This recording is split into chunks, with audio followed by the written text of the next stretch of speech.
అయితే ఆ మార్టిన్ గారిని నేను ఒక మాట అడిగాను. అంకుల్ చేపల సీన్ అని ఆయన మాటి మాటికి నన్ను ఈ విధంగా అడుగుతున్నాడు. కనిపించినప్పుడల్లా దేవుడు మాట్లాడాడా? దేవుడు మాట్లాడాడా? అని అడుగుతున్నాడు అంకుల్. మరి అది నాకు కొద్దిగా ఇబ్బందికరంగా ఉంది. అది వినటానికే నాకు ఒకలాగుంది. ఎలా మాట్లాడతాడు దేవుడు? అంటే లేదయ్యా దేవుడు మాట్లాడతాడు. అంటే ఎలా మాట్లాడతాడు అంకుల్ అని. నువ్వేమని ప్రార్థన చేస్తున్నావు అని అన్నది. అప్పుడు నేనన్నాను, నా అప్పులన్నా తీసేయి, నన్ను చంపేయనన్నా చంపేయమని నేను ప్రార్థన చేస్తున్నానంటే, అట్లా ప్రార్థన చేయకూడదయ్యా. నీవు దేవునితో మనుషులతో సమాధాన పడాలా. అంటే నీ పాపములు నువ్వు ఒప్పుకోవాలి. ఒప్పుకుంటూ ప్రార్థన చేయాలి. ఈ రాత్రి నువ్వు ఉపవాసం ఉండి ప్రార్థన చేయి, నేను కూడా నీ కోసం ఉపవాసం ఉండి ప్రార్థన చేస్తానని చెప్పాడు.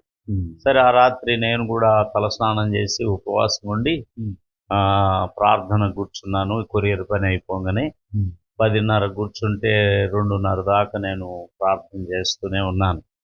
ప్రార్థన చేస్తూ ఉండగా మగత నిద్ర వచ్చింది నాకు. ఓకే, ఆ మోకాళ్ళ మీదనే ఉన్నాను, కన్నీరు గారుస్తున్నాను. చీమిడి గారుతా ఉంది, కన్నీరు గారుతా ఉంది. ఇన్నాళ్ళు నా అప్పులన్నా తీసే, నన్ను చంపనన్నా చంపే అని ప్రార్థన చేశారు కదా, ఇప్పుడు ఏమని ప్రార్థన చేస్తున్నారన్న మీరు? ఇప్పుడు ఆయన ఏం చెప్పారంటే, చిన్నప్పటి నుంచి నీవు చేసిన పాపాలన్నీ గుర్తు చేసుకొని దేవుడి దగ్గర ఒప్పుకో.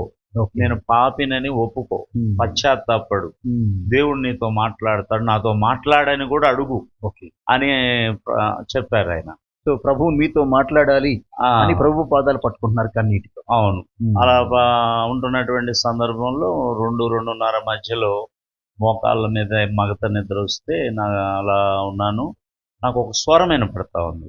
అప్పటికి నేను బైబిల్ ఏదో అక్కడక్కడ కీర్తనలు, సామెతలు, అక్కడ ఒక అధ్యాయం అట్లా చదివేవాడిని, కానీ కంప్లీట్గా నేను చదవలేదు కాబట్టి అప్పుడు నాకు ఒక స్వరం వినపడతా ఉంది. యోహాను 3:3, రోమా 4:7 చదువు అని వినపడతా ఉంది. సరే, నేను నిద్రపోయాను. తెల్లవారిన అదే మారుమ్రోగుతా ఉంది. మారుమ్రోగుతుంటే తీసి చదివాను తెల్లవారిన తర్వాత. యోహాను 3:3 ఏమనిందంటే, ఒకడు క్రొత్తగా జన్మిస్తే తప్ప దేవుని రాజ్యం చూడలేడని ఒక చోట ఉంది. రోమా 4:7 ఏముందంటే, తన అతిక్రమములకు పరిహారము నొందినవాడు, తన పాపమునకు ప్రాయశ్చిత్తము నొందినవాడు, ఆత్మలో కపటము లేనివాడు, యెహోవా చేత నిర్దోషి అని ఎంచబడిన వాడు ధన్యుడు.